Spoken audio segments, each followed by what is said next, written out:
This is the sheet of tiles I found at the dollar store last week. The back of them is adhesive, which makes them perfect for my next project. I want to start by marking the height so that I can trim off any excess. I want to measure out enough tiles to cover it and then cut off the extra ones from the top. To adhere the tiles to the tube, I just need to start peeling off the backing on the adhesive and line the tiles up so they're straight on the tube. I'm going to continue to pull off the backing as I roll the tiles around the container. Now that I've covered the entire piece, I can trim off the excess tiles and make sure they're all stuck well in place. I've gone ahead and mixed together some unsanded grout and it's ready to go. To apply the grout, I'm using a large wooden craft stick to spread it all over the tiles. I want to make sure to get it all down into the spaces between each tile. Now that the grout is sat for about 30 minutes, I'm going to begin to wipe off the excess with a wet sponge. I want to wipe the sponge lightly so that I don't pull any of the grout out from between the tiles. With the bulk of the grout off that was extra, I can use some clean water now to wipe down the tiles and remove any residue. I love how pretty this vase turned out. It's perfect for the fall and it was so easy to make. I hope this has inspired you to grab a tile sheet at the dollar store as well and make your own fall vase. All right, so for this project, I was actually looking for a cylinder vase, but at my local Dollar Tree, I could not find one. They didn't seem to have them in stock. So went with plan B and I was able to find one of these little BPA-free water bottles. And what we're gonna do first is we are going to be gluing some of these little gems that you can find at Dollar Tree to this cylinder. I want this to kind of be random. I want these to kind of fit together. So I'm going to start from the bottom and I'm going to work my way up. So I'm going to be using my hot glue gun and we're just going to kind of work our way around. I'm using Gorilla Glue sticks for this project and so they tend to dry pretty quickly. Highly recommend. So you don't have to worry about waiting too long for these all to dry. All right, so we're gonna keep going around. So we will be back when we've made a little more progress, working our way up the water bottle. So we'll be back. All right, so I've done a couple rows all the way up. So we're gonna keep going and we're gonna go all the way to the top with our gems. I find that opening up all of my my packs of these gems was really helpful, especially going around because they're all different sizes and you wanna make sure that you're fitting all of them around. So I would definitely say if you plan to do this project, kind of, test out different sizes and make sure everything's gonna fit so that you don't have to like take any of them off and like reposition it because it really is kind of like a puzzle in that way. So we're gonna keep moving up the side of this cylinder water bottle and then we will move on to our next step. So we will be back. All right, so now we're just gonna let this dry completely before we move on to our next step. So we will be back. All right, so now that this is dry, we are going to be using Plaster of Paris and some water in a container. As you can see, I kind of already mixed up my mixture. You're going to do 2 parts Plaster of Paris, 1 part cold water. And I just kind of continued to add until I got the consistency I was looking to achieve. Now, what I'm going to be attempting here is we are going to do some faux grouting over the gems and then we'll move on to the next step in this piece. But yeah, we're gonna go ahead and start applying and I have a couple little putty knives here because I don't want to apply too much, but I'm just gonna go over the gems to try and fill in the openings between the gems. And the important thing when you are working with Plaster of Paris is you want to make sure that you use all of it. You don't want to let it sit because then it's gonna harden.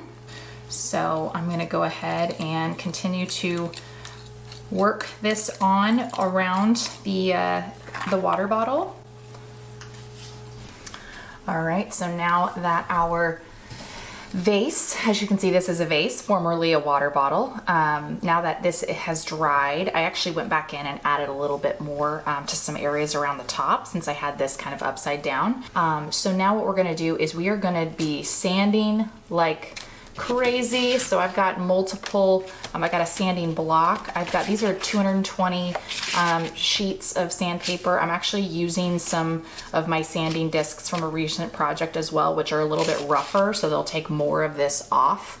They're actually at a 60 versus like a 220, and I believe that this one is around, I don't know, like I want to say like a 120 possibly. So I'm going to start with the rougher, and then we're going to like take a bunch of this off. So we're going to make it look like it's snowing on my table, and we're just going to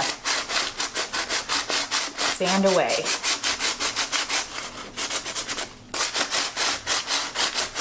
So when we get to a place where we're feeling like we've unveiled enough of the gems and we've got like that nice texture going with the gems versus, you know, the space between them, we're going to move on to the next step. So we'll be back.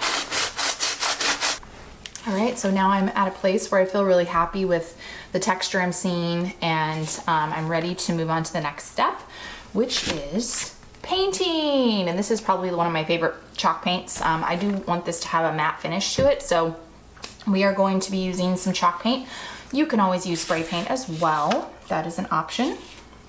So make sure you shake it up or stir it up really well.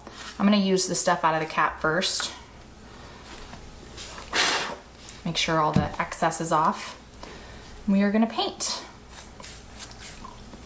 And I bought these brushes from Dollar Tree just to try and make this as much of a Dollar Tree project as I could. So we're going to utilize these for the project. Now with the chalk paint, you're probably going to notice the first layer isn't going to give you complete coverage. So just be patient, let it dry. It dries pretty fast. And then the second coat definitely will give you more coverage. All right, so now that my vase has been painted, it's kind of got that fun, modern, textured vibe to it. And there you have it. This Dollar Tree water bottle has turned into a really cool, modern, contemporary vase. So the first thing you want to do is grab some crayons, it does not matter if they're broken, and peel off all the paper. I'm using a variety of blue, purple, and white crayons. Get kind of a color scheme together where you think the colors look really nice together. For the next step, grab a piece of parchment paper or a paper plate, something that can collect our shavings in this next step. You're also going to need a craft knife. And what we're going to do is just grab one of those peeled crayons and shave down the side, creating little flecks of the wax. Do this until you have a nice big pile of wax. You can combine all the colors. Once we have a big pile of wax shavings here, we're going to move on to the next step.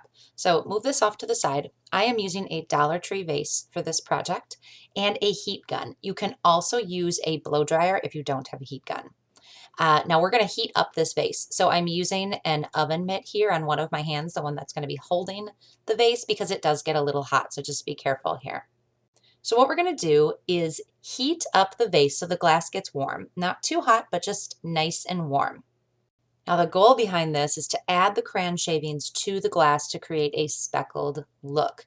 So we're going to bring those shavings back over and put a bunch of them into the bottom of the vase, and then just kind of shake and twist the vase.